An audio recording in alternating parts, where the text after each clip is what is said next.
Hi, Dave here with the dads, Harris and Dave. Well, today we're celebrating Richard's birthday, one of our dear friends.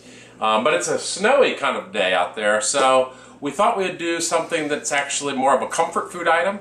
And we have this one dish we're going to do, which is a garlic rosemary chicken. And yes, I do say garlic is the first ingredient because the recipe when you're doing one chicken calls for 15 cloves of garlic. Well, normally it would be about a 6-pound bird, 4 to 6 pound bird. But actually we've got two smaller ones.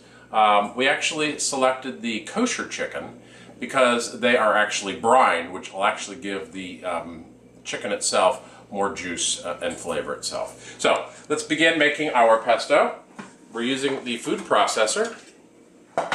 I'm going to put in, as I said, the recipe calls for 15 cloves of garlic. Today I've got about 20 to 23, depending what I've got.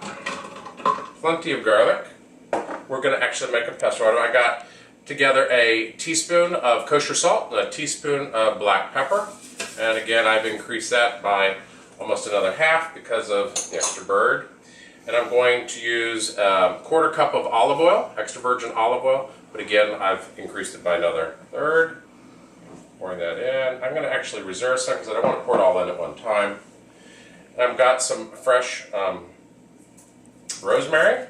I need a tablespoon of chopped rosemary, just easily in case you don't know. Take the leaves backwards on your stem, they come right off.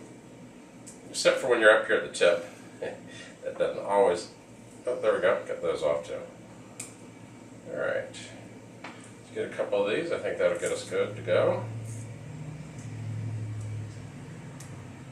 And we're just going to give these a coarse chop, and then get them in the food processor. We're going to turn it into, if you will, a little pesto, and then get it going. We're going to actually put it under the skin of the chicken, and this comes out just amazingly well. All right, let's see how much we've got here now. Take that into the bad brown looking ones. Just going to give it a good coarse chop. You know, it doesn't have to be chopped real fine because the processor is going to handle the rest. You want to give it a little start though. Same thing I did with the garlic. I'll give that just a quick little bang and a couple of quick chops just to help it get started as well. And what have we got? That's just about a good tablespoon. May just give it one more for good measure. And I think you're going to love this recipe when you try it. Every time we do, it turns out fantastic. And one of the little tricks that we do with this recipe is we actually put a little bit of lemon juice in the pan. Once we get it started initially, I have a few root vegetables I put in the pan itself. But partway through, and we'll talk about that in a bit, let me just get this started here, we'll actually pull out the chicken, remove the fats from it, and then we're going to actually add 3 cups of chicken stock to the bottom of our pan, which is really going to be great with that. And we're going to add some lemon juice to that.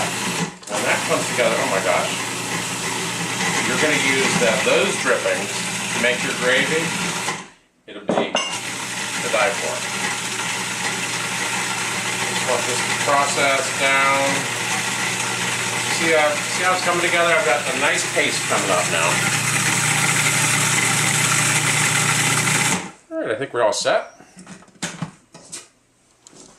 Terrific.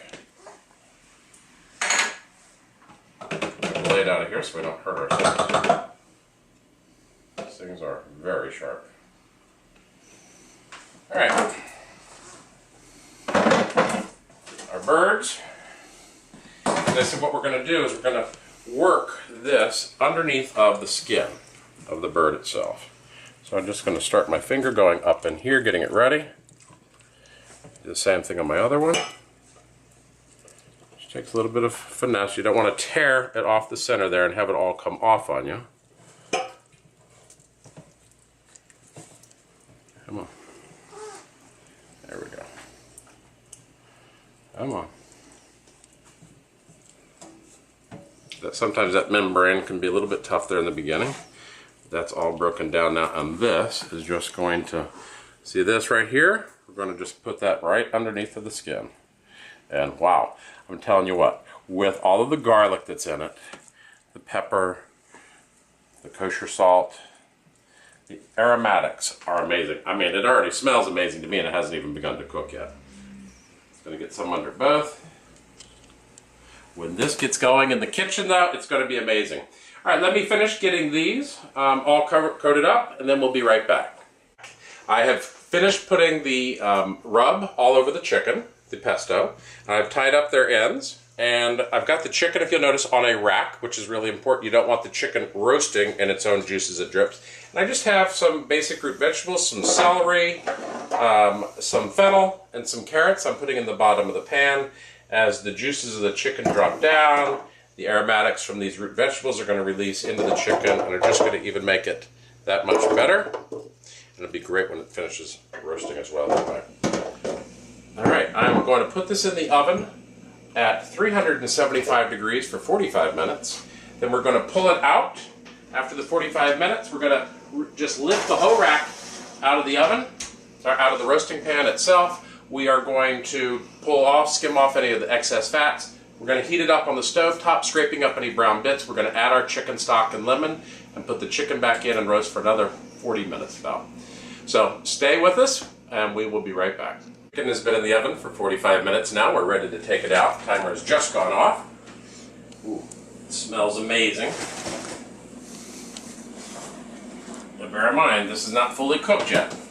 We're going to be taking the rack right out of the oven, or out of this roasting pan.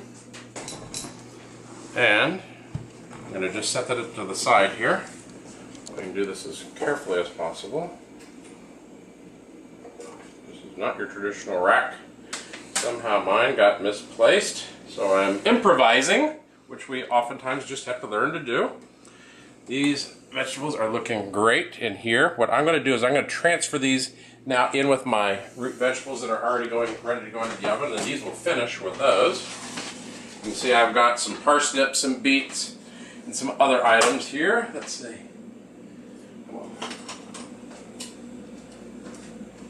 New tongs here that we found. Love these. They got the little rest. Put it on the counter. Your tongs never touch your countertop. Okay, let's get these out of here. Put them into the other roasting pan.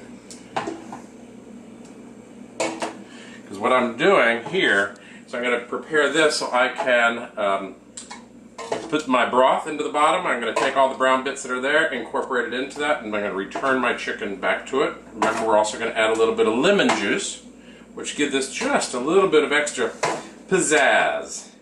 I've skimmed off my fat, and I'm ready to add my lemon juice. It's about 1/4 cup of lemon juice. And I'm going to add my 3 cups of chicken stock, which I know is about what I have left in this container, so I don't have to worry about measuring that out. And what we're doing is we're putting this in, and it's going to, if you will, deglaze the bottom of the pan now. If you take a look in here, you're noticing all my little brown bits that were in there from the chicken that had fallen to the bottom. I just scraped out the oil, because remember we used an olive oil in our pesto. And we've got that out now. I've got some nice broth and a little bit of chicken, and then I'm going to just get this up to a nice little boil to get it going, and then I'm going to put the chicken back in on top of it. Okay, we've gotten our stock and everything going. We brought it up to a nice boil. And now we are just giving our chickens a quick little baste before we put them back in the oven, because we are going to baste them regularly now at this point. Alright, aren't they looking amazing?